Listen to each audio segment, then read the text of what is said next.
Rabbiin yeroo qabeenya nuuf kennu waanuma lamaaf ta'uu danda'a. Takka ittiin nu qananiisuu fi talammadaa immoo ittiin nu fattanuu fi mee asirratti seenaa bareedduu takkaan isiniif hima. Seenaa akka malee isin fayyaddu. Xiyyeeffannaan na waliin tura.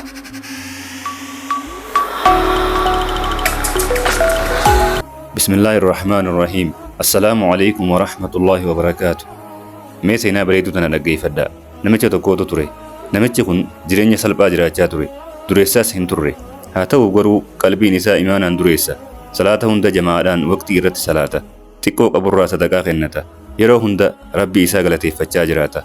Guyyaa tokko Rabbiin carraa biizinesa dalaguu banee fi suuquma xiqqoo irraa eegalee gara intarpiraayiza gurguddaatti deeme. Qabeenyi itti yaa'u eegale. Gara jalqabaa gaarummaan isaa ittuma fufee nama gargaaruu fi salaata jamaas salaatuu ittuma fufe. Haa ta'u garuu dhawaatuma biizinesni isaa bal'achaa deemeen itti gaafatamummaan isaas dabalaa dhufe. Maammila waliin walgahii adda addaa gaggeessuu, waliigalteewwan adda addaa mallatteessuu dabalatee hojiin akka malee oowwite. Suutuma suutaan bu'aan inni argatu itti tolaa, sammuun isaas kanuma qofa yaaduu eegalte. Yaadni isaa irra guddaan akkaataa itti bu'aan isaa dabalu qofa ta'e.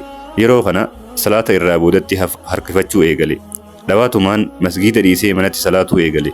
Boodarra salaata isaa kan manaatis saffisaan yookaan khushuu'a malee salaatuu eegale. Sababni isaas yaadni isaa hundi hojiidhaan waan qabameefi. San booda guyyuma keessaa biizinesni isaa irrachuu eegale. Yeroo booda rakkina faayinaansii keessa galuudhaan biizinesni isaa zeerootti harkaa deebi'e. Yeruma xiqqootti wanti hundi harkaa dhabamte.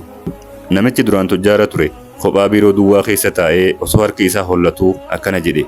Yaa Rabbi, maaf kun hundi narratti ta'aa jedhee of gaafate. San booda waan tokko yaadate. Yeroo harki isaa duwwaa turetti qalbiin isaa Rabbii waliin turte.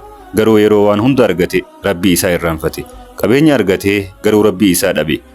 Qabeenyi isaa qabeenya ni'imaa osoo hin ta'in qabeenya fatanaa ta'uu yaadate. Namichi kun haala ijji isaa imimmaaniin guutameen gara masgiidaa deemee sujuuda bu'uudhaan akkana jedhee Rabbii isaatti waywaate. Yaa Rabbi, ani argaa hin turre. Qabeenyi fatanaa akka ta'e naaf hin galle. Anumatu sirraa if fageesse. Araarama naaf godhi. Na qajeelchi jedhee Rabbii isaatti waywaate.